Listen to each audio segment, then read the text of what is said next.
lads, ladies, pirates, players, and real people behind the profile. It's time to put on the mic so we can put efforts into our gameplay in Germans as they evolve over time. Yeah, this is the one. This is the small tips, the daily small tips for new players. Basically, first thing you want to do when you log into your game, you want to check the errands. Can you see that icon on the right there? Third one down.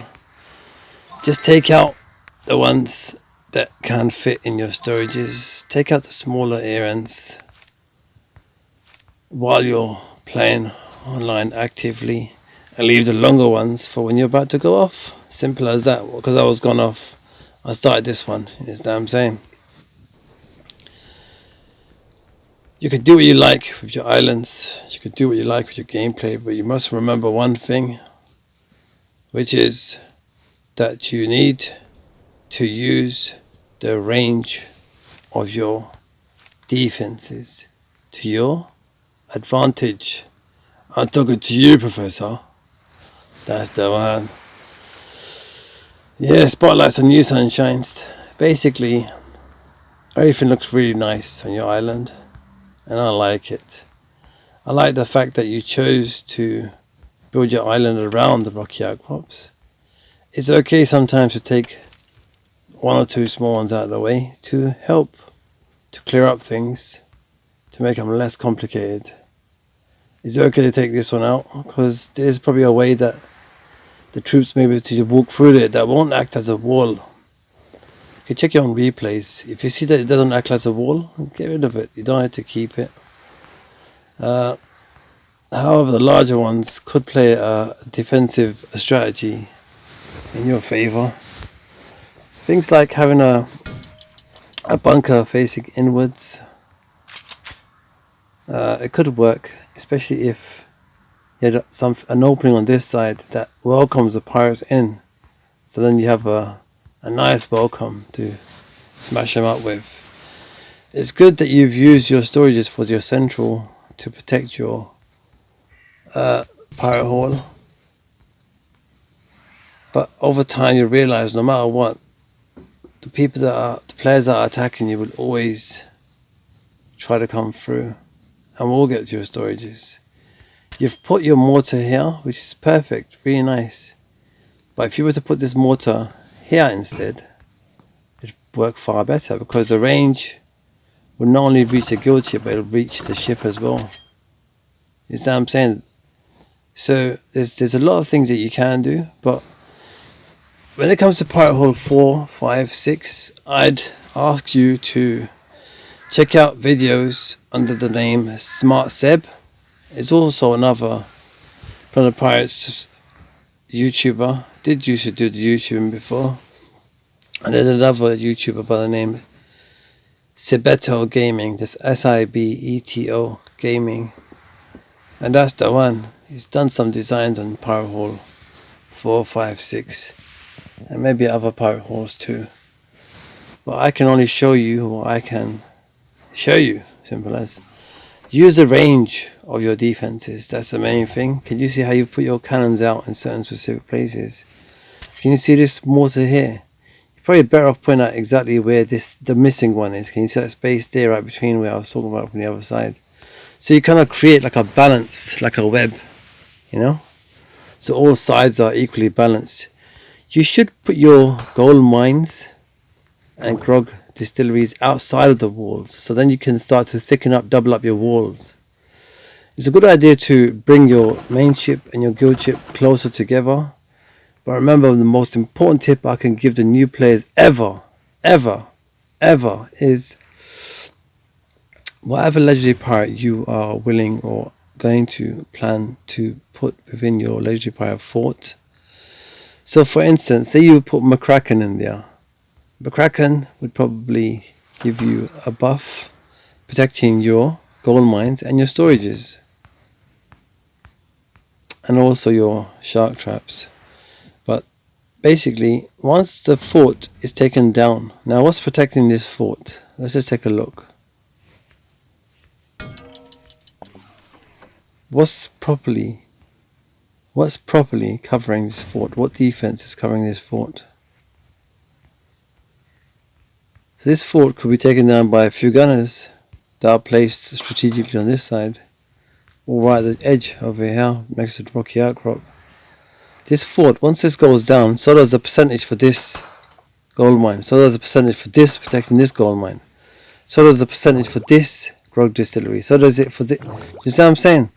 So for the 6 or 7 gold mines you have, and for the 6 or 7 grog distilleries you have, for each of these stories that you have, each percentage for each of these structures. So there's like, if there's 7 of these structures and there's 7 of these, 14. There's 2 of these and 2 of these. There's 18 structures will lose percentages per structure. And that's like 18 structures. 18 structures will lose percentages, plus the 2 which are the shark traps, which you might not have got yet. So you're losing percentages protecting 20 structures of your island. And that's probably like 40% of your island, of the island furniture. 40% of your island furniture, or 35% of your island furniture, will lose percentages of protection just because this fort's going to be taken down if McCracken was defending it. So it's a good idea to stick this fort somewhere in here, you understand what I'm saying? Yeah? So it brings more of a central buff, because some legendary pirates, see, we just design an island and just chuck any legendary pirate into it. Why not design an island around the protection of what form of protection that legendary pirate creates for the island? No one thinks of it in that manner. No one uses the gameplay in that approach. No one explains it in that way. And no one cares to show it that way. So that's why I'm here to show you all, and those that be worthy and more, that I always am doing like a Henry Boggs event all the time. I'm always investigating. So I've found that the best route is for anyone to practice is to go straight down the Western Seas map. Don't go right to the bottom, because there's few players that are using this strategy.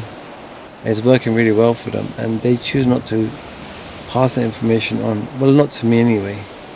So, you know, they keep some information for themselves. You come down, don't go right to the dark area. Just bust a right. Just hit these sea creatures and ships. Let's go up, hit as many as you can. That one. Oh my word, what happened there? Yeah, this one must have regenerated after.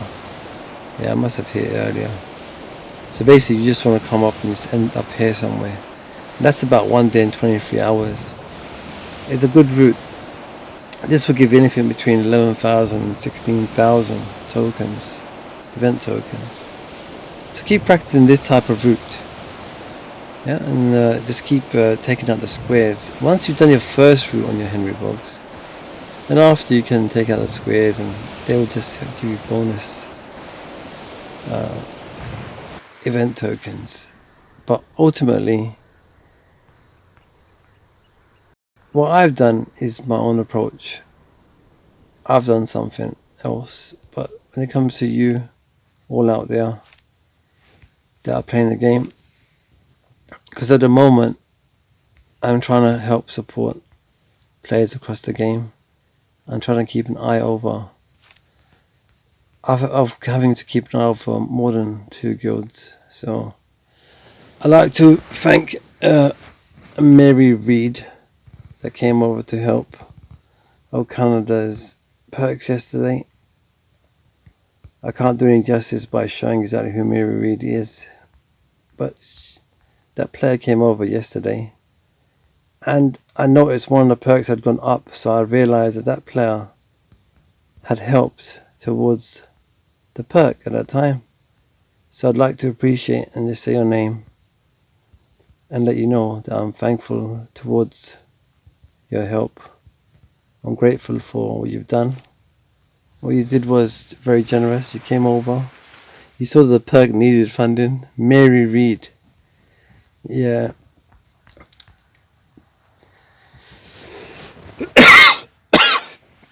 Sorry about that.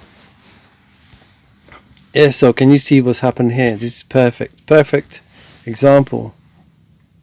A tiger lily, you've done it. You basically use a mortar more central, yeah? And there's another one that's more central here.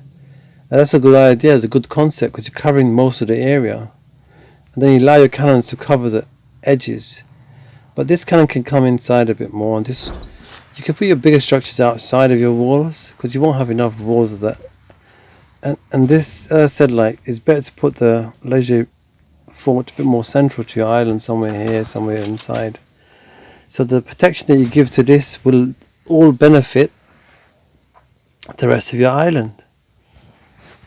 And it's good that you've put your ramp inwards, and you could do the same with your guild ship. Just make some more changes. It's good that you've put a storage out there so people that want to come and loot, they can just take some of your storages and they'll give you easy victory. It's a good idea. Yeah, it's a good idea. But you can just probably put one of these and one of these out here. Put this one back inside your walls. But if you're really active, then it's okay. But otherwise, it's probably better to put it back inside your walls. You can put your gold mines outside of your walls, so it gives protection on the outside before troops decide to come in. Yeah, I don't know what's happened there. My